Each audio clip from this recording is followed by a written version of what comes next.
ഐപ്ലസിന്റെ പുതിയൊരു വീഡിയോയിലേക്ക് എല്ലാ ഉദ്യോഗാർത്ഥികൾക്കും സ്വാഗതം.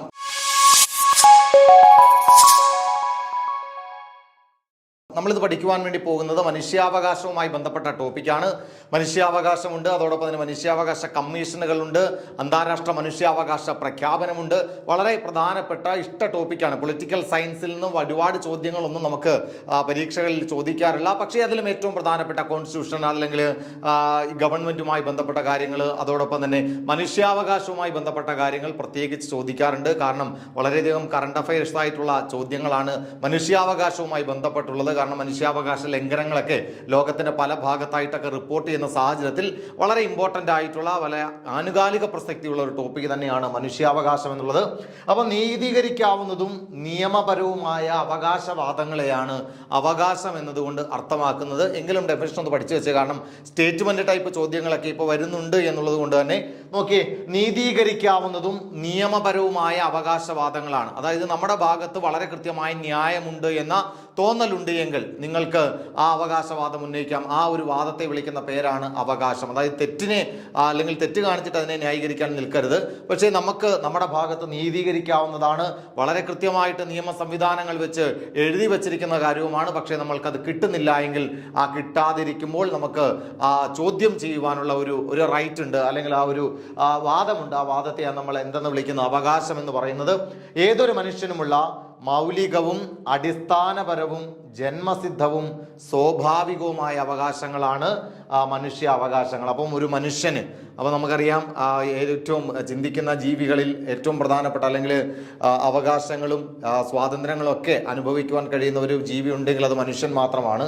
അപ്പോൾ ഏതൊരു മനുഷ്യനും, മനുഷ്യനായി പിറന്ന ഏതൊരുവനും മൗലികവും അടിസ്ഥാനപരവും ജന്മസിദ്ധവും സ്വാഭാവികവുമായിട്ടുള്ള അവകാശങ്ങളെയാണ് എന്തുകൊണ്ട് അർത്ഥമാക്കുന്നത്? മനുഷ്യ അവകാശങ്ങൾ കൊണ്ട് അർത്ഥമാക്കുന്നത്. നോക്കിയേ, മനുഷ്യാവകാശങ്ങളെ പണ്ട് മുതലേ സമൂഹം അംഗീകരിച്ചിരുന്നു. പണ്ട് കാലം മുതൽ തന്നെ, മനുഷ്യനുണ്ടായ കാലം മുതൽ തന്നെ അവനോടൊപ്പം തന്നെ എന്തും സഞ്ചരിക്കുന്നു, മനുഷ്യന്റെ അവകാശങ്ങളും സഞ്ചരിച്ചിരുന്നു. അപ്പോൾ പണ്ട് കാലം മുതൽ തന്നെ നമുക്ക് അവകാശങ്ങളൊക്കെ മനുഷ്യൻ ഉണ്ടായിരുന്നു. എങ്കിലും ഫാസിസ്റ്റുകളുടെ മനുഷ്യവേട്ടയും രണ്ടാം ലോക മഹായുദ്ധ കാലത്തുണ്ടായ കനത്ത ആൾനാശവുമാണ് മനുഷ്യാവകാശം സംരക്ഷിക്കേണ്ടതിന്റെ ആവശ്യകത ലോകത്തെ ബോധ്യപ്പെടുത്തിയത്. നമുക്കറിയാം മനുഷ്യാവകാശ ധ്വംസനങ്ങൾ ഏറ്റവും കൂടുതൽ നടന്നത് രണ്ടാം ലോക മഹായുദ്ധത്തിന് തൊട്ടു മുമ്പും രണ്ടാം ലോക മഹായുദ്ധ കാലഘട്ടത്തിലുമൊക്കെയാണ്. ഫാസിസ്റ്റ് അതിക്രമങ്ങൾ, അതായത് ചെറിയ ചെറിയ രാജ്യങ്ങളെ ആക്രമിച്ച് കീഴടക്കുക, കോളനികൾ വിപുലീകരിക്കുക എന്ന ലക്ഷ്യത്തോടുകൂടി ഹിറ്റ്ലറും മുസോളിനിയും ടോജോയും ഒക്കെ നേതൃത്വം കൊടുക്കുന്ന ഫാസിസ്റ്റ് ശക്തികൾ ജർമ്മനിയും ഇറ്റലിയും ജപ്പാനും ഒക്കെ മറ്റ് രാജ്യങ്ങളെ ആക്രമിച്ചുകൊണ്ട് മനുഷ്യാവകാശങ്ങളെ ഇല്ലാതാക്കുവാനുള്ള ശ്രമങ്ങൾ നമുക്കറിയാം. കോൺസെൻട്രേഷൻ ക്യാമ്പുകളിലൊക്കെ ഇട്ട് ജൂതന്മാരെ, ഏകദേശം 10 ലക്ഷത്തോളം വരുന്ന ജൂതന്മാരെ ഹിറ്റ്ലർ കൊന്നൊടുക്കിയ ചരിത്രത്തിൽ ഇപ്പോഴും നമുക്ക് വളരെ അല്ലെങ്കിൽ അത്ഭുതവും ഭയവും തോന്നുന്ന ഒരു വസ്തുത തന്നെയാണ്. അത്തരത്തിൽ ഫാസിസ്റ്റുകൾ നടത്തിയ ആ ഒരു തേരോട്ടങ്ങൾ അല്ലെങ്കിൽ ഒരു തേർവാഴ്ച, മനുഷ്യവേട്ടയും രണ്ടാം ലോക മഹായുദ്ധ കാലത്തുണ്ടായിട്ടുള്ള കനത്ത ആൾനാശവുമാണ് മനുഷ്യാവകാശങ്ങൾ സംരക്ഷിക്കപ്പെടണം, അല്ലെങ്കിൽ മനുഷ്യാവകാശങ്ങൾ സംരക്ഷിക്കപ്പെടുവാൻ വേണ്ടിയിട്ട് പ്രഖ്യാപനങ്ങളും നിയമങ്ങളും സംഘടനകളും ഒക്കെ വേണം എന്നുള്ള ഒരു ആവശ്യകതയിലേക്ക് മനുഷ്യൻ മാറുന്നത്. അപ്പം മനുഷ്യാവകാശ ലംഘനങ്ങൾ സംരക്ഷിക്കണം എന്നുള്ള ഒരാവശ്യകത ലോകത്തിന് ബോധ്യപ്പെടുന്നത് ഫാസിസ്റ്റുകളുടെ മനുഷ്യവേട്ട സമയത്തും രണ്ടാം ലോക മഹായുദ്ധ കാലത്തുമൊക്കെയാണ്. മനുഷ്യാവകാശം എന്ന പേര് പ്രചാരത്തിൽ വന്നത് ഐക്യരാഷ്ട്രസഭ പ്രവർത്തനം ആരംഭിച്ചതോടുകൂടിയാണ്. അപ്പം മനുഷ്യാവകാശം പണ്ട് മുതലേ ഉണ്ടായിരുന്നുവെങ്കിൽ പോലും മനുഷ്യാവകാശത്തിന് അതിൻ്റെതായിട്ടുള്ള ഒരു രൂപവും ഭാവവും അതിൻ്റെ ഒരു സ്ട്രക്ചറൊക്കെ വരുന്നത് നിലവിൽ വന്നതോടെയാണ്. ഐക്യരാഷ്ട്ര സംഘടന എന്ന ലോകത്തിലെ ഏറ്റവും വലിയ സമാധാന സംഘടന 1945 ഒക്ടോബർ മാസം 24-ാം തീയതി നിലവിൽ വന്നു. ഇന്ന് 193 രാജ്യങ്ങൾ അതിലംഗങ്ങളാണ്. ഇതൊക്കെ നമ്മൾ നേരത്തെ പഠിച്ചിട്ടുള്ളതാണ്. അപ്പോൾ ആ ഒരു ഐക്യരാഷ്ട്ര സംഘടന നിലവിൽ വന്നതോടെയാണ് മനുഷ്യാവകാശവുമായി ബന്ധപ്പെട്ട പ്രവർത്തനങ്ങൾക്കൊക്കെ നേതൃത്വം കൊടുക്കുന്നു, അതിനൊരു സ്ട്രക്ചർ ഉണ്ടാകുന്നു, അത് വലിയ പോപ്പുലാരിറ്റിയിലേക്കൊക്കെ വരുന്നത് ആ ഒരു കാലഘട്ടത്തിലാണ്. ഇനി ഏറ്റവും പ്രധാനപ്പെട്ട അല്ലെങ്കിൽ സ്ഥിരമായിട്ട് വേൾഡ് ഹിസ്റ്ററിയിൽ നിന്നൊക്കെ ചോദിച്ചിട്ടുള്ള ഒരു ചോദ്യമാണ്, മനുഷ്യാവകാശത്തിന്റെ മുൻഗാമി എന്നറിയപ്പെടുന്നത് മാഗ്ന കാർട്ടയാണ്. മനുഷ്യാവകാശത്തിന്റെ മുൻഗാമി എന്നറിയപ്പെടുന്ന ഒരു രേഖ ഏതാണ് എന്ന് ചോദിച്ചാൽ അത് മാഗ്ന കാർട്ടയാണ്. ലോകത്തിലെ ആദ്യത്തെ അവകാശ പത്രമാണ് മാഗ്ന കാർട്ട. അപ്പൊ ലോകത്ത് മനുഷ്യന്റെ അവകാശങ്ങളെ പറ്റി പറയുന്ന ലോകത്തിലെ ആദ്യത്തെ അവകാശ പത്രം ഏത് എന്ന് ചോദിച്ചാൽ അത് ഇംഗ്ലണ്ടിലെ രാജാവ് ഒപ്പുവെച്ച മാഗ്ന കാർട്ട എന്ന രേഖയാണ്. മാഗ്ന കാർട്ട എന്നത് ഏത് ഭാഷയിലുള്ള ഒരു വാക്കാണ് എന്ന് ചോദിച്ചാൽ അത് ലാറ്റിൻ ഭാഷയിലാണ്. അപ്പൊ മനുഷ്യാവകാശത്തിന്റെ മുൻഗാമി എന്നറിയപ്പെടുന്നു.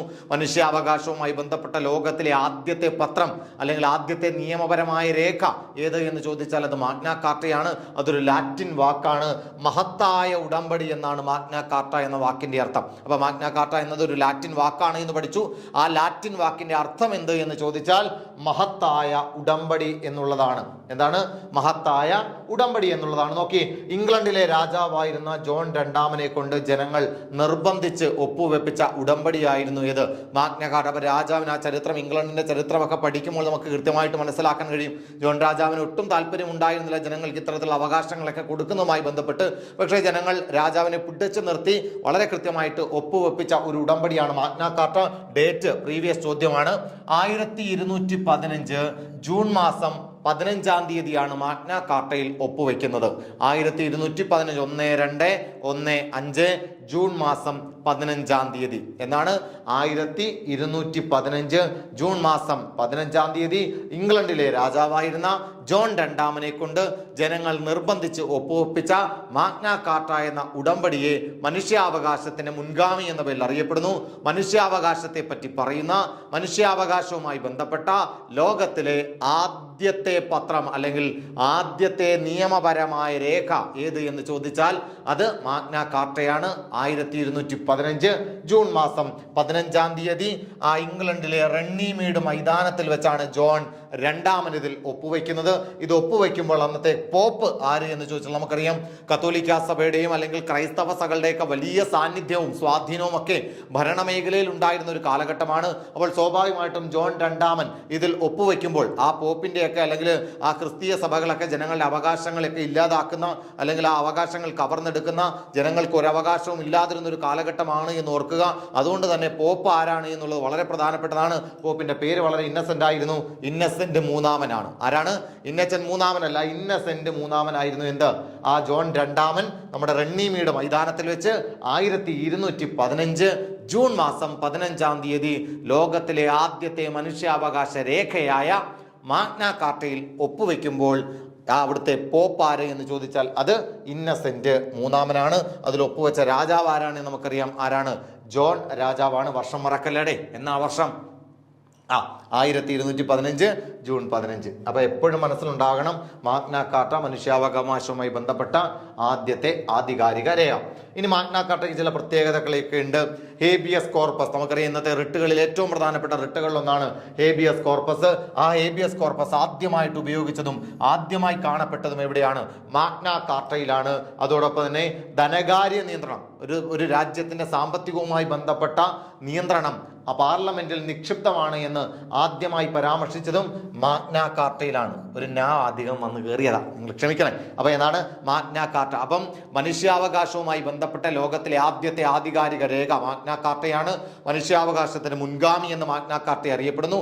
1215 ജൂൺ മാസം 15-ാം തീയതി ഇംഗ്ലണ്ടിലെ റണ്ണിമീഡ് മൈതാനിയിൽ വെച്ച് ജോൺ രണ്ടാമൻ എന്ന രാജാവിനെ കൊണ്ട് ഇന്നസെന്റ് മൂന്നാമൻ പോപ്പായിരിക്കുന്ന സമയത്ത് ആര് ജനങ്ങൾ നിർബന്ധിപ്പിച്ച് ഒപ്പുവെച്ച ഉടമ്പടിയായിരുന്നു എന്ത്? മാഗ്ന കാർട്ട എന്നുള്ളത്. ആ മാഗ്ന കാർട്ട രണ്ട് പ്രത്യേകത പ്രധാനമായിട്ട് നമുക്ക് പഠിക്കാനുണ്ട്. ഒന്ന്, ഹേബിയസ് കോർപ്പസ് എന്ന നിയമം ആദ്യമായിട്ട് ഉപയോഗിക്കുന്ന എവിടെയാണ്? മാഗ്ന കാർട്ടയിലാണ്. അതോടൊപ്പം തന്നെ ധനകാര്യ നിയന്ത്രണം, ഒരു രാജ്യത്തിന്റെ വരവിനെ പറ്റിയും ചെലവിനെ പറ്റിയും ഒക്കെ പ്രതിപാദിക്കുന്ന പരാമർശിക്കപ്പെടുന്ന ധനകാര്യ മേഖലയുണ്ട്. ആ ധനകാര്യ മേഖലയുടെ പൂർണ്ണമായ നിയന്ത്രണം ആർക്കായിരിക്കണം? പാർലമെന്റിന് തന്നെ ആയിരിക്കണമെന്ന് ആദ്യമായിട്ട് പരാമർശിക്കപ്പെട്ട രേഖയും ഏതാണ്? മാഗ്ന കാർട്ടയാണ്. അപ്പൊ മനുഷ്യാവകാശവുമായി ബന്ധപ്പെട്ട ആദ്യത്തെ ആധികാരിക രേഖ നമ്മൾ പഠിച്ചു കഴിഞ്ഞു. ഏതാണ്? മാഗ്ന കാർട്ടയാണ്. ഇനി ലോകം മുഴുവൻ ചർച്ച ചെയ്ത, ലോകം മുഴുവൻ അംഗീകരിച്ച ഏറ്റവും പ്രധാനപ്പെട്ട ഒരു മനുഷ്യാവകാശ പ്രഖ്യാപനത്തിലേക്ക് കടക്കുകയാണ്.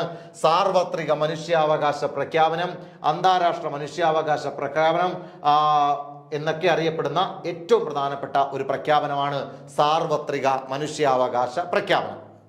നോക്കി 1945 നമുക്കറിയാം രണ്ടാം ലോകമഹായുദ്ധം അവസാനിച്ച വർഷമാണ്. 1939 തുടങ്ങി 1945 രണ്ടാം ലോക മഹായുദ്ധം അവസാനിക്കുന്നു. 1945 രണ്ടാം ലോക മഹായുദ്ധം ജപ്പാനാണ് അവസാനമായിട്ട് പരാജയപ്പെടുന്നത്. ഹിരോഷിമയിലും നാഗസാക്കിയിലും ഒക്കെ ലിറ്റിൽ ബോയ്, ഫാറ്റുമാൻ എന്ന ബോംബുകൾ അമേരിക്ക വർഷിച്ചതോടുകൂടി ആ ഒരു പരാജയം കൂടി സമ്മതിക്കുകയാണ്. ജപ്പാനും കൂടി പരാജയം സമ്മതിച്ചു. ഹിറ്റ്ലറും മുസോളിനിയും ഒക്കെ വധിക്കപ്പെട്ടതു. ഹിറ്റ്ലർ ആത്മഹത്യ ചെയ്തു, മുസോളിനിയെ നാട്ടുകാർ വധിച്ചു. അതോടുകൂടി ജർമ്മനിയും ഇറ്റലിയും ഒക്കെ പരാജയം സമ്മതിക്കുന്നുണ്ട്. അങ്ങനെ എല്ലാ രാജ്യങ്ങളും ഏകദേശം അച്ചുതണ്ട് ശക്തിയിൽപ്പെട്ട എല്ലാ രാജ്യങ്ങളും പരാജയം സമ്മതിക്കുന്നു. അങ്ങനെ രണ്ടാം ലോക മഹായുദ്ധം അവസാനിക്കുകയാണ്. ആ അവസാനിക്കുന്ന സമയത്ത് ഇനിയൊരു യുദ്ധം ഉണ്ടാകരുത്. നമുക്കറിയാം, ഒന്നാം ലോക മഹായുദ്ധം ഉണ്ടായപ്പോഴും അല്ലെങ്കിൽ ഒന്നാം ലോക മഹായുദ്ധം അവസാനിച്ചപ്പോഴും എല്ലാവരും ഇത് തന്നെയാണ് പറഞ്ഞത്, ഇനിയൊരു യുദ്ധം ഉണ്ടാകരുത് എന്ന് പറഞ്ഞുകൊണ്ടൊരു സംഘടനയൊക്കെ ഉണ്ടാക്കിയായിരുന്നല്ലോ. ഏതായിരുന്നേ? ആ സർവ്വരാഷ്ട്ര സഖ്യം അഥവാ ലീഗ് ഓഫ് നേഷൻ എന്ന് പറയുന്ന സംഘടന ഒന്നാം ലോക മഹായുദ്ധത്തിന് ശേഷം 1919 കാലഘട്ടത്തിൽ ഉണ്ടാക്കിയിരുന്നു. പക്ഷേ ആ സംഘടന പൊളിഞ്ഞു പാളീസായി പോയി, പരാജയപ്പെട്ടു. അതിനൊരു ലീഡർഷിപ്പ് ഉണ്ടായിരുന്നില്ല. അമേരിക്ക അടക്കമുള്ള പ്രമുഖ രാജ്യങ്ങളൊന്നും സർവ്വരാഷ്ട്ര സഖ്യത്തിൽ അംഗമായിരുന്നില്ല. അതുകൊണ്ട് തന്നെ ആ സംഘടന പരാജയപ്പെടുന്നു. ആ സംഘടന പരാജയപ്പെട്ടത് കൊണ്ടാണ് എന്ത് നടന്നത്, രണ്ടാം ലോക മഹായുദ്ധം ഉണ്ടായെന്നൊക്കെ നമ്മൾ വിശദമായിട്ട് വേൾഡ് ഹിസ്റ്ററിയിലൊക്കെ നമ്മൾ പഠിച്ചതാണ്. അങ്ങനെ 1945 രണ്ടാം ലോക മഹായുദ്ധം അവസാനിച്ചു. ആ അവസാനിക്കുന്ന സാഹചര്യത്തിൽ ഇനിയൊരു യുദ്ധം ഉണ്ടാകരുത്. ആ ഒരു ലക്ഷ്യത്തോടു കൂടിയിട്ട് ലോക സമാധാനത്തിന് വേണ്ടിയിട്ട് ഉണ്ടാക്കിയ സാമൂഹിക സമത്വം, സാമ്പത്തിക ഉന്നമനം, അതോടൊപ്പം തന്നെ ലോക സമാധാനം, ഇത് മൂന്നുമായിരുന്നു ഐക്യരാഷ്ട്ര സംഘടനയുടെ മോട്ടോ അല്ലെങ്കിൽ അവരുടെ ആപ്തവാക്യം എന്നൊക്കെ നമ്മൾ നേരത്തെ പഠിച്ചതാണ്. അപ്പോൾ ആ ഐക്യരാഷ്ട്ര സംഘടന മനുഷ്യാവകാശ സംരക്ഷണത്തിന് വേണ്ടിയിട്ട് ഒരു സംഘടന രൂപീകരിക്കുന്നു. ആ സംഘടനയുടെ പേരാണ് united nation human rights commission. മറക്കരുത്, ഏതാണ്? United nation human right commission എന്ന് പറയുന്ന ഒരു കമ്മീഷൻ നിലവിൽ വരുന്നു. എന്തിനു വേണ്ടിയിട്ട്? ലോകത്തിലെ എല്ലാ രാജ്യങ്ങളിലുമായിട്ട് മനുഷ്യന്റെ അവകാശങ്ങൾ ഇല്ലാതാക്കുന്ന തരത്തിലുള്ള ഏതെങ്കിലുമൊക്കെ പ്രവർത്തികൾ ഏതെങ്കിലുമൊക്കെ രാജ്യം ചെയ്യുകയാണ് എങ്കിൽ, ഏതെങ്കിലും ഒരു ഭരണകൂടം ചെയ്യുകയാണ് എങ്കിൽ അവരെ നിലയ്ക്ക് നിർത്തുവാനും അവരെ വിളിച്ചു വരുത്തി ശകാരിക്കാനും അവർക്കെതിരെ ഷൗട്ട് ചെയ്യുവാനും അവർക്കെതിരെ ശക്തമായ നിലപാടുകൾ എടുക്കുവാനും വേണ്ടിയിട്ട് ഒരു സംഘടന വേണം. എല്ലാ മേഖലയുമായി ബന്ധപ്പെട്ട് UNOയ്ക്ക് സംഘടനയുണ്ട് എന്ന് നമ്മൾ പഠിച്ചു. UNOയുടെ പ്രധാനപ്പെട്ട 6 പില്ലറുകൾ ഏതൊക്കെയാണെന്ന് പഠിച്ചതാണ്. ആ UNOയുമായി ബന്ധപ്പെട്ട പോഷക ഏജൻസികളൊക്കെ നമ്മൾ പഠിച്ചതാണ്. ആ പോഷക ഏജൻസികൾ തന്നെ വരുന്ന ഒരു സംഘടനയാണ് ഏതാണ്? United nation human rights commission. അത് നിലവിൽ വന്ന വർഷം 1946. അപ്പം 45 UNO നിലവിൽ വന്നു. തൊട്ടു പിറ്റേ വർഷം തന്നെ മനുഷ്യാവകാശവുമായി ബന്ധപ്പെട്ട സംഘടന നിലവിൽ വരുന്നു, United nations human rights commission എന്ന് പറയുന്ന സംഘടന. അപ്പൊ അത്രമാത്രം മനുഷ്യാവകാശത്തിന് പ്രാധാന്യം കൊടുക്കുന്ന സംഘടനയാണ് ഐക്യരാഷ്ട്രസഭ എന്ന് മനസ്സിലാക്കുക. അപ്പോൾ തൊട്ടുപിറ്റേ വർഷം തന്നെ ആ സംഘടന രൂപീകരിക്കുന്നു. അതിന്റെ ആസ്ഥാനം എവിടെയായിരുന്നു? ജനീവയായിരുന്നു. അങ്ങനെ ഐക്യരാഷ്ട്രസഭയുടെ പൊതുസഭ നമുക്കറിയാം, എല്ലാ രാജ്യങ്ങളും 193 അംഗരാജ്യങ്ങളുണ്ട്. ആ 193 അംഗരാജ്യങ്ങൾക്കും തുല്യ പ്രാധാന്യമുള്ള, എല്ലാ രാജ്യങ്ങൾക്കും മെമ്പർഷിപ്പ് ഉള്ള UN-ന്റെ ഏക ഘടകമാണ് പൊതുസഭ. ആ പൊതുസഭയിലെ പ്രധാനപ്പെട്ട കാര്യങ്ങളൊക്കെ നമ്മൾ പഠിച്ചതാണ്. ഒരു രാജ്യത്തിന് 5 അംഗങ്ങളെ പൊതുസഭയുടെ മീറ്റിങ്ങിന് അയക്കാം, പക്ഷേ ഒരാൾക്ക് മാത്രമേ വോട്ടവകാശമുള്ളൂ എന്നൊക്കെ നമ്മൾ പഠിച്ചതാണ്. ആ പൊതുസഭയുടെ പ്രസിഡന്റ് ആയിട്ടുള്ള ആൾക്കാരെ കുറിച്ചും അതായിട്ടുള്ള ഇന്ത്യക്കാരെ കുറിച്ചൊക്കെ നമ്മൾ കഴിഞ്ഞ ക്ലാസ്സിൽ വിശദമായിട്ട് ചർച്ച ചെയ്തതാണ്. അതുകൊണ്ട് അതിലേക്ക് പോകുന്നില്ല. അപ്പം ഐക്യരാഷ്ട്രസഭയുടെ പൊതുസഭ UN മനുഷ്യാവകാശ പ്രഖ്യാപനം നടത്തുകയാണ്. അതായത് എല്ലാ മനുഷ്യർക്കും അവകാശമുണ്ട്. മനുഷ്യനായി പിറന്നവനാണ് എങ്കിൽ അവൻ അവകാശങ്ങൾ കിട്ടണം. അവൻ അവകാശങ്ങൾ നിഷേധിച്ചാൽ എന്തൊക്കെ അവനെതിരെ നിഷേധിക്കുന്നതിനെ എന്ത് നടപടിയെടുക്കാം എന്നൊക്കെ പറഞ്ഞുകൊണ്ട് അതിവിശാലമായിട്ടുള്ള ലോകമെല്ലാവരും അംഗീകരിച്ച, ലോകരാജ്യങ്ങൾ അംഗീകരിച്ച, രാഷ്ട്രത്തലവന്മാർ അംഗീകരിച്ച ചരിത്രപ്രസിദ്ധമായ UN മനുഷ്യാവകാശ പ്രഖ്യാപനം നടത്തിയത് എന്ന ഡേറ്റ് മറക്കരുത്. പ്രീവിയസ് ചോദ്യമാണ്. അപ്പോൾ UN-ന്റെ അന്താരാഷ്ട്ര മനുഷ്യാവകാശ പ്രഖ്യാപനം 1948 ഡിസംബർ മാസം 10-ാം തീയതി. മറക്കരുത് എന്നാണ്. 1948 ഡിസംബർ മാസം 10-ാം തീയതി ഐക്യരാഷ്ട്രസഭയുടെ മീറ്റിംഗ് വിളിച്ചുകൂട്ടി. പൊതുസഭ എന്ന് പറഞ്ഞാൽ എല്ലാവരും, എല്ലാ രാജ്യങ്ങളുടെയും മെമ്പർമാരിരിക്കുന്ന സാന്നിധ്യത്തിൽ ഇതാ UNO എന്ത് പ്രഖ്യാപിക്കുകയാണ്? UN മനുഷ്യാവകാശ പ്രഖ്യാപനം നടത്തുന്നു എന്ന് 1948 ഡിസംബർ മാസം 10-ാം തീയതി. ക്ലിയർ ആയോ? അപ്പൊ UN സമാധാന സംഘടന ഏതാണെന്ന് ചോദിച്ചാൽ ഏതാ? United nations human right commission എന്നാ നിലവിൽ വന്നേ 1946-ലാണ്. ഇനി അതുമായി ബന്ധപ്പെട്ട് നമുക്ക് പഠിക്കാനുള്ള മറ്റൊരു ഡേറ്റ്, UN പൊതുസഭ മീറ്റിംഗ് കൂടിയിട്ട് മനുഷ്യാവകാശ പ്രഖ്യാപനം നടത്തിയത് എന്നാണ് എന്ന് ചോദിച്ചാൽ 1948 ഡിസംബർ മാസം 10-ാം തീയതിയാണ്. മറക്കരുത്, 1948 ഡിസംബർ മാസം 10-ാം തീയതിയാണ്. ഇനി നോക്കിയേ, ആ സാർവദേശീയ മനുഷ്യാവകാശ പ്രഖ്യാപനം നടത്തിയ നഗരം ഏതാണെന്ന് ചോദിച്ചാൽ അത് പാരീസിലാണ്. എവിടെയാണ്? പാരീസിൽ വെച്ചാണ് എന്ത് പ്രഖ്യാപിക്കുന്നത്? മനുഷ്യാവകാശ പ്രഖ്യാപനം നടത്തുന്നത്. അപ്പൊ പൊതുസഭയുടെ അംഗീകാരത്തോടു കൂടി എല്ലാവരെയും വിളിച്ചുകൂട്ടി ലോകം മുഴുവൻ സാക്ഷി നിർത്തിക്കൊണ്ട് ഫ്രാൻസിന്റെ തലസ്ഥാനമായ പാരീസിൽ വെച്ച് 1948 ഡിസംബർ മാസം 10-ാം തീയതി എന്ത് പ്രഖ്യാപിക്കുകയാണ്? UN അന്താരാഷ്ട്ര മനുഷ്യാവകാശ പ്രഖ്യാപനം നടത്തുന്നു. എല്ലാ ജനങ്ങളും രാഷ്ട്രങ്ങളും കൈവരിക്കേണ്ട പൊതുപ്രമാണം എന്നാണ് മനുഷ്യാവകാശ പ്രഖ്യാപനത്തെ UN പൊതുസഭ വിശേഷിപ്പിച്ചത്. അപ്പൊ മനുഷ്യനായി പിറന്നവൻ, അതോടൊപ്പം തന്നെ എല്ലാ രാഷ്ട്രങ്ങളും, ഒരു രാജ്യത്തിന് പോലും ഇതിൽ നിന്ന് മാറി നിൽക്കാൻ കഴിയില്ല.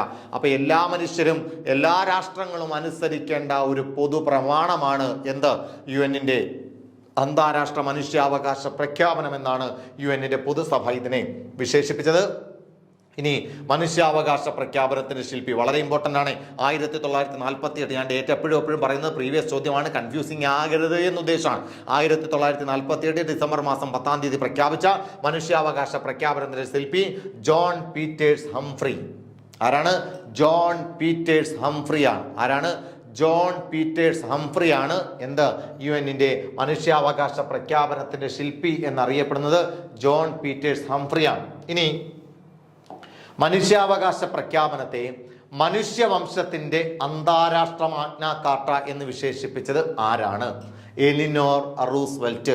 പല പുസ്തകത്തിനകത്തും ഇത് ഫ്രാങ്ക്ലിൻ ഡി റൂസ്വെൽറ്റ് എന്നാണ് കൊടുത്തിരിക്കുന്നത്. പക്ഷേ അങ്ങനെയല്ല.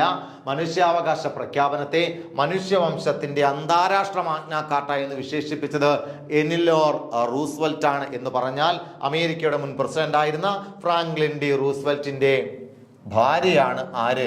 Eleanor Roosevelt. മറക്കരുത്. അപ്പോൾ ഫ്രാങ്ക്ലിൻ ഡി റൂസ്വെൽറ്റ് എന്ന് പല രേഖകളിലും കാണുന്നുണ്ട്. പക്ഷെ അങ്ങനെയല്ല. ഫ്രാങ്ക്ലിൻ ഡി റൂസ്വെൽറ്റിന്റെ ഭാര്യയായിട്ടുള്ള എലിനോർ റൂസ്വെൽറ്റ് ആണ് എന്ത് പ്രഖ്യാപിച്ചത്? മനുഷ്യവംശത്തിന്റെ അന്താരാഷ്ട്ര മാഗ്ന കാർട്ട എന്ന് മനുഷ്യാവകാശ പ്രഖ്യാപനത്തെ പ്രഖ്യാപിക്കുന്നത്. ഇനി നോക്കി, അന്തർദേശീയ മനുഷ്യാവകാശ ദിനം എന്നാണ്. നമുക്കറിയാം 1948 ഡിസംബർ മാസം 10-ാം തീയതി അല്ലൂടെ മനുഷ്യാവകാശ പ്രഖ്യാപനം നടത്തിയത്. അതുകൊണ്ട് തന്നെ ഈ ഡിസംബർ 10 നമ്മൾ എന്തായിട്ട് ആഘോഷിക്കുക? അന്തർദേശീയ മനുഷ്യാവകാശ ദിനമായിട്ട് നമ്മൾ 1950, അതായത് ഇന്ത്യ റിപ്പബ്ലിക് ആയതിന്റെ അതേ വർഷം 1950 മുതലാണ് നമ്മൾ ഡിസംബർ മാസം 10-ാം തീയതി എന്തായിട്ട് ആഘോഷിക്കാൻ തുടങ്ങിയത്? അന്തർദേശീയ മനുഷ്യാവകാശ പ്രഖ്യാപനമായിട്ട്, അല്ലെങ്കിൽ ആ ദിനമായിട്ട് നമ്മൾ ആഘോഷിക്കുവാൻ വേണ്ടി തുടങ്ങുന്നത്. അപ്പം ലോക ചരിത്രത്തിലെ തന്നെ ഏറ്റവും നിർണായകമായ സംഭവം എന്നറിയപ്പെടുന്നത് അന്തർദേശീയ അല്ലെങ്കിൽ അന്താരാഷ്ട്ര മനുഷ്യാവകാശ പ്രഖ്യാപനമാണ്. അത് പ്രഖ്യാപിക്കുന്നത് UNO ആണ്. UNOയുടെ പൊതുസഭ അംഗീകരിച്ചിട്ട് എല്ലാ രാജ്യങ്ങളും എല്ലാ മനുഷ്യരും അനുസരിക്കേണ്ട പൊതുപ്രമാണം എന്ന രീതിയിലാണ് ഐക്യരാഷ്ട്രസഭയുടെ ഈ മനുഷ്യാവകാശ പ്രഖ്യാപനത്തെ അവതരിപ്പിക്കുന്നത്. അതോടൊപ്പം അതിനെ മനുഷ്യവംശത്തിന്റെ മാഗ്ന കാർട്ട എന്ന് വിശേഷിപ്പിച്ചത് എലിനോർ റൂസ്വെൽറ്റ് ആണ്. ഫ്രാങ്ക്ലിൻ ഡി റൂസ്വെൽറ്റിന്റെ ഭാര്യയാണ്. 1950 ഡിസംബർ 1950 മുതൽ എല്ലാ വർഷവും നമ്മൾ ഡിസംബർ 10 അന്താരാഷ്ട്ര മനുഷ്യാവകാശ ദിനമായിട്ട് ആഘോഷിക്കുന്നുമുണ്ട്. കിട്ടിയല്ലോ. അടുത്ത നോക്കി, മനുഷ്യരായതുകൊണ്ട് മാത്രം എല്ലാ വ്യക്തികൾക്കും ചില അവകാശങ്ങളുണ്ടെന്നും ഓരോ വ്യക്തിയും അതുല്യനും മറ്റുള്ളവരെ പോലെ വിലപ്പെട്ടവരും ആണെന്നും മനുഷ്യാവകാശ പ്രഖ്യാപനം പറയുന്നു. അപ്പം മനുഷ്യനെ എത്ര മനോഹരമായിട്ടാണ് ഇതിൽ വർണ്ണിച്ചിരിക്കുന്നത് നോക്കി. മനുഷ്യരായതുകൊണ്ട് മാത്രം, വളരെ പ്രധാനപ്പെട്ട ഒരു പോയിന്റ്, മനുഷ്യരായതുകൊണ്ട് മാത്രം. അപ്പൊ മനുഷ്യനായി പിറന്നത് കൊണ്ട് മാത്രം എല്ലാ വ്യക്തികൾക്കും ചില അവകാശങ്ങളുണ്ട്. ഇന്ത്യയിലേക്ക് വരുമ്പോൾ നമ്മൾ മൗലിക അവകാശങ്ങൾ എന്ന് പറയുന്നത് പോലെ മനുഷ്യനായി പിറന്നത് കൊണ്ട് മാത്രം എല്ലാ വ്യക്തികൾക്കും ചില അവകാശങ്ങളുണ്ടെന്നും ഓരോ വ്യക്തിയും, അതിന് താഴ്ന്നവനായിക്കൊള്ളട്ടെ, ഉയർന്നവനായിക്കൊള്ളട്ടെ, സമ്പത്തുള്ളവനായിക്കൊള്ളട്ടെ, പാവപ്പെട്ടവനായിക്കൊള്ളട്ടെ, ഇന്ന ജാതിയിൽപ്പെട്ടവനായിക്കൊള്ളട്ടെ, ഇന്ന മതത്തിൽപ്പെട്ടവനായിക്കൊള്ളട്ടെ, ഇന്ന കുടുംബത്തിൽ ജനിച്ചവനായിക്കൊള്ളട്ടെ, ഇന്ന രാജ്യത്ത് ജീവിച്ചവനായിക്കൊള്ളട്ടെ, ആരുമായിക്കൊള്ളട്ടെ, അപ്പോൾ അവന് എന്തുണ്ട്? ചില അവകാശങ്ങളുണ്ടെന്നും ഓരോ വ്യക്തിയും അതുല്യനും മറ്റുള്ളവരെ പോലെ തന്നെ, ഞാൻ നിന്നെ പോലെയും നീ അവളെ പോലെയും അവൻ ഇവനെ പോലെയും എന്താണ്? വിലപ്പെട്ടവനുമാണ് എന്ന് മനുഷ്യാവകാശ പ്രഖ്യാപനത്തിൽ പറയുന്നുണ്ട്. അപ്പം എല്ലാ മനുഷ്യരും തുല്യരാണ് എന്ന ഒരു തത്വമാണ് മനുഷ്യാവകാശ പ്രഖ്യാപനം. 1948 പോരട്ടെ. എന്നാ 48 ഡിസംബർ 10 പ്രഖ്യാപിച്ച മനുഷ്യാവകാശ പ്രഖ്യാപനത്തിൽ പറയുന്നത് ലോകത്തെ ഏറ്റവും കൂടുതൽ ഭാഷകളിൽ പരിഭാഷ ചെയ്യപ്പെട്ട നിയമസംഹിത എന്ന ഗിന്നസ് റെക്കോർഡ് വരെയുണ്ട് എന്ന് UN മനുഷ്യാവകാശ പ്രഖ്യാപനത്തിന്. അപ്പം ലോകത്തിന്റെ എല്ലാ ഭാഷകൾ, കാരണം UN പൊതുസഭ പറഞ്ഞ എന്താ, എല്ലാ രാജ്യങ്ങളും എല്ലാ വ്യക്തികളും ഇത് അനുസരിക്കണമെന്ന. അപ്പൊ ഇത് കൃത്യമായിട്ട് അവിടുത്തെ അതാത് രാജ്യത്തെ ജനങ്ങളുടെ ഉള്ളിലേക്ക് എത്തിക്കണമെങ്കിൽ അവിടുത്തെ പ്രാദേശിക ഭാഷകളിൽ അവിടുത്തെ ഓരോ രാജ്യത്തിന്റെയും ഒഫീഷ്യൽ ലാംഗ്വേജിലേക്ക് ഇത് മാറ്റേണ്ടേ. അപ്പൊ അങ്ങനെ ഇത് മാറ്റുവാൻ വേണ്ടിയിട്ട് ലോകത്ത് ഏറ്റവും കൂടുതൽ ഭാഷകളിലേക്ക് തർജ്ജമ ചെയ്യപ്പെട്ട, പരിഭാഷ ചെയ്യപ്പെട്ട നിയമസംഹിതയാണെന്ത് UN മനുഷ്യാവകാശ പ്രഖ്യാപനം എന്ന് ഓർക്കുക. ഇനി ഏത് UN ഏജൻസിയുടെ ഉപ ഏജൻസി ആയിട്ടാണ് ഐക്യരാഷ്ട്ര മനുഷ്യാവകാശ കമ്മീഷൻ പ്രവർത്തിക്കുന്നത്? നമുക്കറിയാം 1946 എന്ത് നിലവിൽ വരുന്നത്? അന്താരാഷ്ട്ര മനുഷ്യാവകാശ കമ്മീഷൻ നിലവിൽ വരുന്നത്. മനുഷ്യാവകാശവുമായി ബന്ധപ്പെട്ട പ്രവർത്തനങ്ങൾ ക്രോഡീകരിക്കുക എന്ന ഉദ്ദേശത്തോടു കൂടിയാണ് ഈ കമ്മീഷൻ നിലവിൽ വന്നത്. ഈ കമ്മീഷൻ UN ഏത് ഏജൻസിയുടെ കീഴിലാണ് എന്ന് ചോദിച്ചാൽ സാമ്പത്തിക സാമൂഹിക സമിതി. എത്ര എണ്ണമുണ്ട്? 6 പില്ലറുകളാണ് എന്ന് നമുക്കറിയാം. ഏതൊക്കെയാ? പൊതുസഭയുണ്ടായിരുന്നു, സെക്രട്ടറി ഉണ്ടായിരുന്നു, സെക്യൂരിറ്റി കൗൺസിൽ ഉണ്ടായിരുന്നു, അന്താരാഷ്ട്ര നീതിന്യായ കോടതി ഉണ്ടായിരുന്നു, സാമൂഹിക സമിതി ഉണ്ടായിരുന്നു, അതോടൊപ്പം തന്നെ ട്രസ്റ്റിഷിപ്പ് കൗൺസിൽ ഉണ്ടായിരുന്നു. അങ്ങനെ ആ 6 പില്ലറുകളാണ് എന്തിനുള്ളത്. അതിൽ പ്രവർത്തനമില്ലാത്ത പില്ലർ ഏതാണ്? ട്രസ്റ്റിഷിപ്പ് കൗൺസിലാണ്. നിലവിലില്ല, കാരണം ട്രസ്റ്റികളൊന്നും ഇപ്പോൾ ഇല്ലാത്തത് കൊണ്ട് ട്രസ്റ്റിഷിപ്പ് കൗൺസിൽ ഇല്ല. അതിൽ ഏറ്റവും പവർഫുൾ ആയിട്ടുള്ളത് സെക്യൂരിറ്റി കൗൺസിലാണ്. എത്ര പേരാ? 15 അംഗങ്ങൾ ഉണ്ട് എന്നൊക്കെ നമ്മൾ വിശദമായിട്ടൊക്കെ വളരെ കൃത്യമായിട്ട് അതിനെക്കുറിച്ചൊക്കെ ക്ലാസ് എടുത്തതാണ്. അപ്പോൾ ഏത് UN ഏജൻസിയുടെ ഉപ ഏജൻസി ആയിട്ടാണ് അന്താരാഷ്ട്ര മനുഷ്യാവകാശ കമ്മീഷൻ പ്രവർത്തിക്കുന്നത് എന്ന് ചോദിച്ചാൽ അത് സാമ്പത്തിക സാമൂഹിക സമിതിയുടെ കീഴിലാണ്. അപ്പോൾ പൊതുസഭയ്ക്ക് കീഴിലാണോ? അല്ല. സെക്യൂരിറ്റി കൗൺസിലിന് കീഴിലാണോ? അല്ല. അവകാശവുമായി ബന്ധപ്പെട്ടതാകുമ്പോൾ അന്താരാഷ്ട്ര നീതിന്യായ കോടതിക്ക് കീഴിലാണോ? അല്ല. പിന്നെ എന്തിനു കീഴിലാണ്? സാമ്പത്തിക സാമൂഹിക സമിതിയുടെ കീഴിലാണ്. വളരെ ഇമ്പോർട്ടന്റ് പോയിന്റ് ആണ്. സാമ്പത്തിക സാമൂഹിക സമിതിയുടെ കീഴിലാണ് ഐക്യരാഷ്ട്ര മനുഷ്യാവകാശ കമ്മീഷൻ പ്രവർത്തിക്കുന്നത്. ഇനി അന്താരാഷ്ട്ര മനുഷ്യാവകാശ കമ്മീഷൻ അന്താരാഷ്ട്ര മനുഷ്യാവകാശ കൗൺസിലായിട്ട് മാറുകയാണ്. അപ്പൊ 1946 എന്ത് നിലവിൽ വരുന്നത്? അന്താരാഷ്ട്ര മനുഷ്യാവകാശ കമ്മീഷൻ നിലവിൽ വരുന്നത്. ആ കമ്മീഷൻ അന്താരാഷ്ട്ര മനുഷ്യാവകാശ കൗൺസിലായിട്ട് മാറ്റുകയാണ് എന്ന് 2006 മുതൽ. അപ്പൊ 2006 മുതൽ അന്താരാഷ്ട്ര മനുഷ്യാവകാശ കമ്മീഷൻ ഉണ്ടോ? ഇല്ല. അതിനെ എന്ത് മാറ്റി? മനുഷ്യാവകാശ കൗൺസിൽ എന്ന പേരിൽ മാറ്റുന്നു. ആ മനുഷ്യാവകാശ കൗൺസിലിലേക്ക് ഇന്ത്യയെ തിരഞ്ഞെടുക്കുന്നത് 2007 അപ്പൊ എന്നാണ് 2007 ഇതിന്റെ കൗൺസിലിലേക്ക് ആരെ കൂടി തിരഞ്ഞെടുക്കുകയാണ്? ഇന്ത്യയെ തിരഞ്ഞെടുക്കുന്ന 2007. അപ്പൊ 2006 കൗൺസിലായിട്ട് മാറുന്നത്. ആ കൗൺസിലിലേക്ക് ഇന്ത്യ വന്നത് എന്നാണ് ചോദിച്ചത്? എന്നാ 2007 തിരിഞ്ഞു പോകലെ. അപ്പൊ ഏത് സംഘടനയുടെ കീഴിലാണ്? സാമ്പത്തിക സാമൂഹിക സമിതി എന്ന് പറയുന്ന UN ഒരു 6 ഘടകങ്ങളിലെ ആ ഘടകത്തിന് കീഴിലാണ് എന്ത് പ്രവർത്തിക്കുന്നത്? ഐക്യരാഷ്ട്ര മനുഷ്യാവകാശ കമ്മീഷൻ പ്രവർത്തിക്കുന്നത്. അത് കൗൺസിലായിട്ട് 2006 പേര് മാറ്റുന്നു. അതിനുശേഷം 2007 ഇന്ത്യ മെമ്പർഷിപ്പും എടുക്കുന്നു. ഇനി മനുഷ്യാവകാശ കൗൺസിൽ ഏറ്റവും കൂടുതൽ പ്രമേയങ്ങൾ പാസ്സാക്കിയത് ഏത് രാജ്യത്തിനെതിരെയാണ്? നമുക്കറിയാം മനുഷ്യാവകാശ ധ്വംസനവുമായി ബന്ധപ്പെട്ട് നിരന്തരമായിട്ടുള്ള സംഘർഷങ്ങൾ ഇസ്രായേൽ പാലസ്തീനുമായി ബന്ധപ്പെട്ടൊക്കെ നടക്കുകയാണ്. പാലസ്തീനെ ഒരു സ്വതന്ത്ര രാജ്യമായി അംഗീകരിക്കുവാൻ ഇസ്രായേൽ തയ്യാറാകുന്നില്ല. അങ്ങനെ അതുമായി ബന്ധപ്പെട്ട വലിയ ചർച്ചകളും വലിയ സംവാദങ്ങളും ഒക്കെ നടക്കുന്നു. ഇപ്പോൾ അടുത്തിടെ നമ്മൾ എല്ലാ രാജ്യങ്ങളും 1-2 രാജ്യങ്ങളൊക്കെ പാലസ്തീനെ സ്വതന്ത്ര രാജ്യമായിട്ടൊക്കെ അംഗീകരിച്ചു. അതിനെതിരെ ഇസ്രായേൽ രംഗത്ത് വരുന്നു. ഇടയ്ക്കിടയ്ക്ക് അങ്ങോട്ടൊക്കെ ബോംബൊക്കെ ഇട്ട് പൊട്ടിക്കുന്നു. ഒരുപാട് ആളുകൾ മരിക്കുന്നു. കുട്ടികളുടെ കരച്ചിലുകൾ. അത്തരത്തിൽ മനുഷ്യാവകാശവുമായി ബന്ധപ്പെട്ട ഏറ്റവും കൂടുതൽ പ്രവർത്തനങ്ങൾ നടത്തുന്നത്, അത് ലംഘിക്കുന്ന പ്രവർത്തനങ്ങൾ നടത്തുന്നത് ഇസ്രായേൽ എന്നാണ് ഐക്യരാഷ്ട്ര മനുഷ്യാവകാശ കൗൺസിലിന്റെ അഭിപ്രായം. അതുകൊണ്ട് തന്നെ മനുഷ്യാവകാശ കൗൺസിൽ ഏറ്റവും കൂടുതൽ പ്രമേയം പാസ്സാക്കിയത് ഇസ്രായേലിനെതിരെയാണ്. ഇനി UN മനുഷ്യാവകാശ പ്രഖ്യാപനത്തിലെ ഭാഗങ്ങളുടെ എണ്ണം 30 അപ്പൊ എത്ര ഭാഗങ്ങളുണ്ട്? 30 ഭാഗങ്ങളാണ് അന്താരാഷ്ട്ര മനുഷ്യാവകാശ കൗൺസിലിൽ ഉള്ളത് എന്ന് ഓർക്കുക. ഇനി അന്താരാഷ്ട്ര മനുഷ്യാവകാശ പ്രഖ്യാപനത്തിൽ ഉൾക്കൊള്ളിച്ചിട്ടുള്ള അവകാശങ്ങൾ ഏതൊക്കെയാണ്? ഒന്ന്, ജീവിക്കാനുള്ള അവകാശം. ഒന്നേതാണ് ജീവിക്കാനുള്ള അവകാശം. 2, സ്വാതന്ത്ര്യത്തിനുള്ള അവകാശമുണ്ട്. നമുക്കറിയാം ഇന്ത്യൻ ഫണ്ടമെന്റൽ റൈറ്റ്സ്, ഇന്ത്യൻ മൗലിക അവകാശങ്ങളിൽ എത്ര അവകാശങ്ങൾ ഉൾപ്പെടുത്തിയിട്ടുണ്ട്? 6 അവകാശങ്ങളാണ് ഉൾപ്പെടുത്തിയിട്ടുള്ളത്. ഏതൊക്കെയാണ്? Right to equality, right to freedom, right against exploitation, right to freedom of religion, cultural and educational rights, right to constitutional remedies. നമുക്ക് ഏത് ഉറക്കത്തിൽ ചോദിച്ചാലും നമുക്ക് കൃത്യമായിട്ട് പറയാം ഇന്ത്യയുടെ മൗലിക അവകാശങ്ങൾ ഏതൊക്കെയാണ് എന്നുള്ളത്. അപ്പോൾ ഇന്ത്യൻ ഭരണഘടന ഇന്ത്യയിലെ ജനങ്ങൾക്ക് 6 മൗലിക അവകാശങ്ങൾ തരുമ്പോൾ മനുഷ്യാവകാശ പ്രഖ്യാപനം, അന്താരാഷ്ട്ര മനുഷ്യാവകാശ പ്രഖ്യാപനത്തിൽ എന്തൊക്കെ അവകാശങ്ങളാണ് പറഞ്ഞിരിക്കുന്നത്? ഒന്ന്, ജീവിക്കാനുള്ള അവകാശം. ഏറ്റവും പ്രധാനമായിട്ടും UN ഐക്യരാഷ്ട്ര സംഘടനയുടെ മനുഷ്യ അവകാശ പ്രഖ്യാപനം മുന്നോട്ട് വെക്കുന്ന ഒന്നാമത്തെ നിർദ്ദേശം ജീവിക്കാനുള്ള അവകാശമാണ്. അപ്പോൾ യുദ്ധം അതിനെ തടസ്സപ്പെടുത്തും. അതുകൊണ്ടാണ് യുദ്ധം വേണ്ട എന്ന് UN നിലപാടെടുക്കാനുള്ള കാരണം. ജീവിക്കാനുള്ള അവകാശം, അതോടൊപ്പം തന്നെ സ്വാതന്ത്ര്യത്തിനുള്ള അവകാശം, സംഘടനാ സ്വാതന്ത്ര്യത്തിനുള്ള അവകാശം, തൊഴിൽ അവകാശം, സംസ്കാരം, ഭാഷ, ലിപി എന്നിവ സംരക്ഷിക്കുവാനുള്ള അവകാശം. അപ്പോൾ ഏകദേശം ഇന്ത്യയുടെ ഫണ്ടമെന്റൽ റൈറ്റ്സുമായിട്ടൊക്കെ വളരെ കൃത്യമായിട്ട് വളരെ ബന്ധമുള്ള അവകാശങ്ങളാണ് ഐക്യരാഷ്ട്രസഭ മുന്നോട്ട് വെക്കുന്നത്. ഒന്ന്, ജീവിക്കാനുള്ള അവകാശം. രണ്ടാമത്തത് സ്വാതന്ത്ര്യത്തിനുള്ള അവകാശം. 3, സംഘടനാ സ്വാതന്ത്ര്യത്തിനുള്ള അവകാശം. 4, തൊഴിലവകാശം. 5, സംസ്കാരം, ഭാഷ, ലിപി എന്നിവ സംരക്ഷിക്കുവാനുള്ള അവകാശം. അപ്പോൾ ഇത്രയുമാണ് മനുഷ്യാവകാശ പ്രഖ്യാപനവുമായി ബന്ധപ്പെട്ട് നമുക്ക് പഠിക്കാനുള്ളത്. അപ്പോൾ 1948 ഡിസംബർ മാസം 10-ാം തീയതി പാരീസിൽ വെച്ച് ഐക്യരാഷ്ട്രസഭയുടെ പൊതുസഭയുടെ അംഗീകാരത്തോടു കൂടി പ്രഖ്യാപിച്ച ലോകം കണ്ട ഏറ്റവും പ്രധാനപ്പെട്ട ഒരു നിയമസംഹിത അല്ലെങ്കിൽ ഒരു അന്താരാഷ്ട്ര രേഖയാണിത്. അന്താരാഷ്ട്ര മനുഷ്യാവകാശ പ്രഖ്യാപനം 1950 മുതൽ നമ്മൾ ഡിസംബർ മാസം 10-ാം തീയതി എന്തായിട്ട് ആഘോഷിക്കുകയാണ്? അന്താരാഷ്ട്ര മനുഷ്യാവകാശ ദിനമായിട്ട് നമ്മൾ ആഘോഷിക്കുന്നു. അപ്പോൾ അതുമായി ബന്ധപ്പെട്ട് നമ്മൾ കൃത്യമായിട്ട് പഠിച്ചു.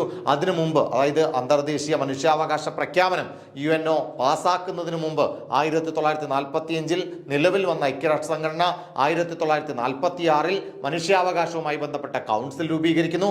1948 മനുഷ്യന് അവകാശമുണ്ട് എന്ന് പ്രഖ്യാപിക്കുന്ന അന്തർദേശീയ മനുഷ്യാവകാശ പ്രഖ്യാപനം നടത്തുന്നു. അതിനൊക്കെ എത്രയോ നൂറ്റാണ്ടുകൾക്ക് മുമ്പ് ഇംഗ്ലണ്ടിൽ അവിടുത്തെ ജനങ്ങൾ 1215 ജൂൺ മാസം 15-ാം തീയതി അവിടുത്തെ രാജാവായിരുന്ന ജോൺ രാജാവിനെ കൊണ്ട് ഇന്നസെന്റ് മൂന്നാമൻ എന്ന പോപ്പിന്റെ സാന്നിധ്യത്തിൽ ഒരു ഉടമ്പടിയിൽ ഒപ്പുവെപ്പിക്കുന്നുണ്ട്. ആ ഉടമ്പടിയുടെ പേര് മാഗ്ന കാർട്ട എന്നാണ്. അപ്പോൾ അതിനൊക്കെ ശേഷമാണ് നമ്മൾ ഐക്യരാഷ്ട്ര സംഘടനയുടെ മനുഷ്യാവകാശ പ്രഖ്യാപനം പറയുന്നത്. അപ്പം അതോടൊപ്പം തന്നെ UN അല്ലെങ്കിൽ ലോകത്തിലെ ഏറ്റവും വലിയ സമാധാന സംഘടന ഏതാണെന്ന് ചോദിച്ചാൽ അത് UNO അഥവാ ഐക്യരാഷ്ട്രസഭയാണ്. ഇനി അടുത്ത് നോക്കി, അതുമായി ബന്ധപ്പെട്ട് മനുഷ്യാവകാശവുമായി ബന്ധപ്പെട്ട് നമുക്ക് മറ്റൊരു അന്താരാഷ്ട്ര സംഘടന കൂടി പഠിക്കുവാനുണ്ട്. അത് ആംനസ്റ്റി ഇന്റർനാഷണൽ ആണ്. ഐക്യരാഷ്ട്ര സംഘടന കഴിഞ്ഞാൽ ലോകത്തിലെ ഏറ്റവും വലിയ മനുഷ്യാവകാശ സംഘടനയാണിത്, ആംനസ്റ്റി ഇന്റർനാഷണൽ. ഇതും പ്രീവിയസ് ചോദ്യമാണ്. നോക്കി, നിലവിൽ വന്ന വർഷം 1961 ആണ്. അപ്പോൾ ആംനസ്റ്റി ഇന്റർനാഷണൽ നിലവിൽ വന്ന വർഷം 1961 ആണ്. അങ്ങനെയാണെങ്കിൽ ഐക്യരാഷ്ട്ര സംഘടനയുടെ മനുഷ്യാവകാശ കമ്മീഷൻ നിലവിൽ വന്ന വർഷം 1946. ആ മനുഷ്യാവകാശ കമ്മീഷൻ മനുഷ്യാവകാശ കൗൺസിലായിട്ട് മാറിയെന്ന 2006 ആ മനുഷ്യാവകാശ കൗൺസിലിൽ ഇന്ത്യ അംഗമാകുന്നതെന്ന 2007. ഐക്യരാഷ്ട്ര സംഘടന നിലവിൽ വന്നിരുന്ന 1945. അപ്പോൾ പ്രധാനപ്പെട്ട 5 വർഷം മനുഷ്യാവകാശവുമായി ബന്ധപ്പെട്ടത് ഒന്ന്, 1945 ഐക്യരാഷ്ട്ര സംഘടന നിലവിൽ വന്നു. 1946 തൊട്ടുപിറ്റേ വർഷം തന്നെ എന്തിനു വേണ്ടിയിട്ട്? ലോകത്ത് മനുഷ്യാവകാശങ്ങൾ സംരക്ഷിക്കുക എന്ന ഉദ്ദേശത്തോടു കൂടി അന്താരാഷ്ട്ര മനുഷ്യാവകാശ കമ്മീഷൻ ഐക്യരാഷ്ട്രസഭയുടെ നേതൃത്വത്തിൽ രൂപീകരിക്കുന്നതെന്ന 1946. ഈ ഐക്യരാഷ്ട്ര മനുഷ്യാവകാശ കമ്മീഷൻ പേര് മാറ്റി എന്തായിട്ട് മാറുന്നു? അന്താരാഷ്ട്ര മനുഷ്യാവകാശ കൗൺസിലായിട്ട് മാറുന്നുണ്ട് എന്ന് 2006. ആ കൗൺസിലിനകത്ത് ഇന്ത്യക്ക് മെമ്പർഷിപ്പ് കിട്ടുന്നത് 2007. അങ്ങനെയാണെങ്കിൽ ഐക്യരാഷ്ട്ര സംഘടന കഴിഞ്ഞാൽ ലോകത്തിലെ ഏറ്റവും വലിയ മനുഷ്യാവകാശ സംഘടന ആംനസ്റ്റി ഇന്റർനാഷണലാണ്. നിലവിൽ വന്ന വർഷം 1961. ആംനസ്റ്റി ഇന്റർനാഷണലിന്റെ സ്ഥാപകൻ പ്രീവിയസ് ചോദ്യമാണ് പീറ്റർ ബെനൻസൺ. ആരാണ്? പീറ്റർ ബെനൻസൺ എന്ന് പറയുന്ന വ്യക്തിയാണ് ആംനസ്റ്റി ഇന്റർനാഷണൽ എന്ന് പറയുന്ന ലോകത്തിലെ രണ്ടാമത്തെ സമാധാന സംഘടന 1961 രൂപീകരിക്കുന്നത്. അതിന്റെ ആസ്ഥാനം ഡൽഹിയാണ്. ഇന്ത്യയിലെ ആസ്ഥാനം എവിടെയാണ്? ആസ്ഥാനം ലണ്ടനാണ്. ഇന്ത്യയിലെ ആസ്ഥാനം എവിടെയാണ്? ഡൽഹിയാണ്. ഇനി ആംനസ്റ്റി എന്ന വാക്കിന്റെ അർത്ഥം പൊതുമാപ്പ് എന്നാണ്. ആംനസ്റ്റി എന്ന വാക്കിന്റെ അർത്ഥം എന്താണ്? പൊതുമാപ്പ് എന്നാണ്. മാഗ്ന കാർട്ട എന്ന ലാറ്റിൻ വാക്കിന്റെ അർത്ഥം എന്താണ്? നമ്മൾ നേരത്തെ പഠിച്ചതാ. എന്താ മാഗ്ന കാർട്ട? മഹത്തായ ഉടമ്പടി എന്നാണ് മാഗ്ന കാർട്ട എന്ന വാക്കിന്റെ അർത്ഥമെങ്കിൽ ആംനസ്റ്റി എന്ന വാക്കിന്റെ അർത്ഥം എന്താണ്? പൊതുമാപ്പ് എന്നാണ്. ഇതിന്റെ ആപ്തവാക്യം പ്രീവിയസ് ചോദ്യമാണ്. LDക്ക് ചോദിച്ച ചോദ്യമാണ്. ഇരുട്ടിനെ പഴിക്കുന്നതിനേക്കാൾ നല്ലത് ഒരു മെഴുകുതിരിയെങ്കിലും തെളിയിക്കുന്നതാണ് എന്നത് ആരുടെ മോട്ടോയാണ്, ആരുടെ ആപ്തവാക്യമാണ് എന്ന് ചോദിച്ചാൽ 1961 പീറ്റർ ബെനൻസൺ ലണ്ടൻ ആസ്ഥാനമാക്കി രൂപീകരിച്ച ആംനസ്റ്റി ഇന്റർനാഷണലിന്റെ ആപ്തവാക്യമാണ് ഇരുട്ടിനെ പഴിക്കുന്നതിനേക്കാൾ നല്ലത് ഒരു മെഴുകുതിരിയെങ്കിലും തെളിയിക്കുന്നതാണ്. ഇനി ആംനസ്റ്റി ഇന്റർനാഷണലിന് സമാധാനത്തിലുള്ള നോബൽ സമ്മാനം ലഭിച്ചത് 1977-ലാണ്. അപ്പോൾ 1961 രൂപീകൃതമായ ആംനസ്റ്റി ഇന്റർനാഷണലിന് നൊബേൽ സമ്മാനം ലഭിക്കുന്നതെന്ന 1977-ലാണ്. അപ്പോൾ ലോകത്തിലെ ഏറ്റവും വലിയ സമാധാന സംഘടന അത് 1945 രൂപീകൃതമായ ഐക്യരാഷ്ട്ര സംഘടന. അതിനുശേഷമുള്ള സമാധാന സംഘടന 1961 ആംനസ്റ്റി ഇന്റർനാഷണൽ ആണ്. അതിന്റെ വിശേഷങ്ങൾ ഇനിയുമുണ്ട്. അത് നമുക്ക് അടുത്ത ക്ലാസ്സിൽ ചർച്ച ചെയ്യാം. ബൈ.